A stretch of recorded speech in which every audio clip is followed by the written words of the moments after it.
Paschimbanga staff selection কমিশনের মাধ্যমে 12,000 group C ও group D পদে চাকরি। প্রার্থী বাছাইয়ের জন্য প্রথমে প্রিলি, মেইন ও ইন্টারভিউ হবে। পশ্চিমবঙ্গ স্টাফ সিলেকশন কমিশনের মাধ্যমে রাজ্য সরকারের বিভিন্ন দপ্তরে গ্রুপ সি এবং গ্রুপ ডি পদে প্রায় 12,000 শূন্য পদ পূরণের দরখাস্ত নেওয়া শুরু হবে।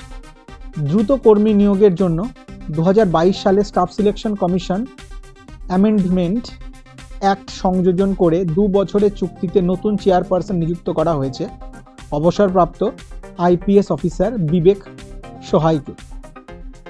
এছাড়াও আরও 6 জন সদস্যকে নিয়োগ করা হচ্ছে।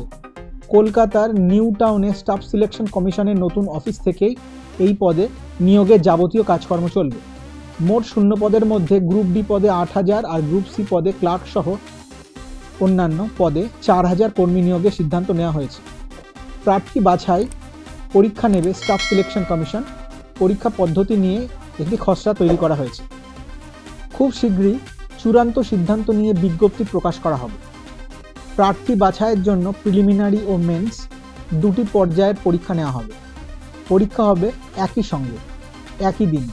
প্রিলিমিনারি পরীক্ষায় অবজেক্টিভ টাইপের প্রশ্ন হবে। এই পরীক্ষায় নির্দিষ্ট কোয়ালিফাইং নম্বর পেলে মেন্স পরীক্ষা দিতে পারবে। তারপর হবে ইন্টারভিউ। চূড়ান্ত তালিকা তৈরির সময় মেন্স পরীক্ষায় পাওয়া নম্বর ও লিখিত পরীক্ষায় পাওয়া নম্বর দেখা হবে। ভিডিওটি ইনফরমেটিভ লাগলে অবশ্যই লাইক ও শেয়ার করো। চ্যানেলটিকে সাবস্ক্রাইব করে পাশে থাকা বেল নোটিফিকেশন আইকনটি অন করে নিও আমার চ্যানেলের পরবর্তী ভিডিওগুলো নোটিফিকেশন পেতে। তাহলে দেখা হচ্ছে পরের ভিডিওতে। ততক্ষণ দেখতে থেকো be exam ready YouTube channel.